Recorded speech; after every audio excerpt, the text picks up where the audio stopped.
Episodes 9 and 10, this is where everything comes to a head. And I'm not gonna lie, this finale delivers. You've got Maul at his lowest point, Vader entering the picture, and Devin finally being pushed to her breaking point.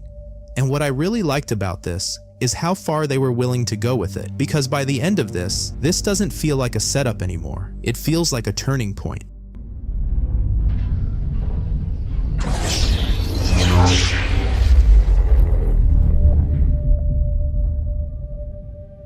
Episode 9 opens with Maul cornered. The Empire has Janix locked down, no way out, and that's when a new player steps in, Dryden Voss. He offers Maul a way off-world, but it comes with a price. Kill the current leader of Crimson Dawn, and put Voss in power. Maul doesn't like it, but he takes the deal, because right now, he doesn't have options. At the same time, Devin and the others are trying to regroup, until Maul reaches out to her directly, not in person, through a vision. And that right there says a lot, because he's not just tracking her anymore, he's inside her head. They meet up again, and Maul pitches it simple. We work together. We all get off this planet. No trust, no real alliance, just survival. As they move toward the exit, they get stopped. Imperial troops and a walker blocking the path. And this is a great moment, because it shows the difference in mindset immediately. Daki says wait, be patient, let them pass. Maul doesn't even consider it. He steps in and cuts them down, fast. No hesitation, no strategy beyond ending the problem. And the way he handles the walker, it's effortless, just tears through it. And you can see Devin watching all of this, not just impressed, but processing it. Because this is the kind of power Maul's been talking about. Direct, decisive, and effective. They get through, but the moment lingers. Because it's not just about getting past the Empire, it's about what Devin is starting to see as a real option. Once they reach the tunnels, they hit another problem. A toxic channel, no way across except a small skiff, 2 people at a time, and they don't have time because the Inquisitors are right behind them. So this turns into a race. Get people across while holding the line.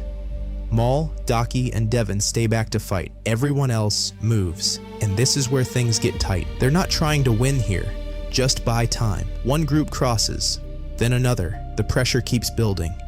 And once it's down to just the 3 of them, Daki makes the call. He tells Devin to go. She hesitates, but she listens. Maul stays behind a moment longer, holds them off, then breaks his saber in half, fights with both, and creates just enough space to make it across himself. And once they're over, they cut it off. No way for the Inquisitors to follow. They made it, but barely. And even here, you can feel it. They're not getting ahead of anything. They're just staying alive. Once they make it out, you think they finally have space, but it doesn't last. They send Maul's men ahead to find the ship, and almost immediately, something's wrong. You hear it first, screaming, blaster fire, then silence.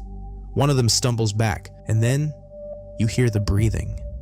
Darth Vader, emerging out of the fog. And just like that, everything shifts again. Because up to this point, the Empire has been pressure, the Inquisitors have been threats. But this is something else entirely. Even Maul, you can see it. He knows what he's looking at.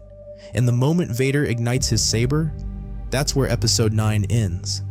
No fight yet, just presence. And that's all it needed. Episode 10 wastes no time. Maul charges first, and it doesn't matter. Darth Vader just brushes him aside. And from that point on, the difference in power is obvious. Vader is fighting Maul, Daki, and Devin all at once with one hand. No effort, no pressure. He's not reacting, he's controlling everything. Within seconds, Maul is already worse off. His leg gets hit, slowing him down even more. And that's the moment it clicks. This isn't a fight they can win. So Maul changes the plan. Run, create distance, get to the ship. But even that doesn't work. Because Vader doesn't chase, he cuts them off with the Force. And at that point, there's no misunderstanding anymore. Maul even says it. You are no Inquisitor. Because whatever this is, it's something far beyond what they've been dealing with. And the scariest part, Vader still hasn't said a word. Which honestly, I'm a little conflicted on. Part of me wanted him to talk, to say something to Maul or Daki. But at the same time, that silence, It makes him feel even more dangerous. Daki makes the call. He tells Devin to go. Get to the ship. She doesn't want to, but she listens. And the moment she breaks away, she's cut off by the Inquisitors. Now the fight splits. Daki and Maul stay on Vader. Devin is forced into her own fight. And at first, Maul and Daki do try to take Vader together. They push him back slightly, combine their efforts, but it doesn't last, because Vader adjusts immediately, and that's when it becomes clear. They're not winning this. Not together. Not at all. And Maul sees it, so he makes a decision. He force pushes Daki forward, straight into Vader, forcing him into a one-on-one. And that changes everything, because now Daki's alone. He tries to hold his ground, even lands a hit. It does nothing. Vader turns up the pressure and kills him. Just like that. In that moment, that's the turning point, because Devin feels it. And when she turns back, she's not fighting the same way anymore. She's angry. You can hear it in her voice. That distortion when she says she's going to kill them. It doesn't even sound like her. It's honestly chilling. She goes straight at the Inquisitor. No restraint. And for a second, it works. She lands a hit, forces him back, but it's not enough. She gets disarmed, dropped. And right before it's over, Maul steps in, breaks his saber, hands her half. And now, they're fighting together. Not out of trust, but because at this point, she's exactly where he wanted her, fueled by anger, no hesitation. And Maul, he's not stopping it. He's letting it happen. Everything starts collapsing around them. Lawson creates an opening, holds off the Imperials so the others can reach the ship. It's a sacrifice play. He knows it, and it works. Back on the ground, Devin is still locked in, still angry, still pushing forward. And when she finally gets a clear path, she goes for it. Straight at Vader. She wants to finish it. Right there. And this is the moment. If she takes one more step, she's gone. But Maul stops her, not by force, but by reality. You're not strong enough. And for once, he's not wrong. Because this isn't about winning anymore. It's about surviving. He offers her something again. Training. Power. A way to come back stronger. A way to get revenge. And you can see it. She wants to stay. That anger is pulling her forward. But she doesn't. She turns and leaves with him. And before wrapping this up, we've got to talk about Lawson. Because let's be real, he's not dead. He takes a shot to the shoulder and just limps off. There's no way that's the end of him. If anything, that felt intentional. Like setup. Because they made a point to show something really important. Lawson saw what Maul did. He saw Daki get left behind. He saw that decision. And that matters. Because if Lawson shows up again, and I think he will, probably in a prison somewhere in Season 2, that's information Devin doesn't have. Right now, she doesn't fully understand what Maul did in that moment, but Lawson does. So imagine that confrontation. If Devin finds him and he tells her the truth, that Maul chose to sacrifice Daki, that could break everything. That could be the turning point.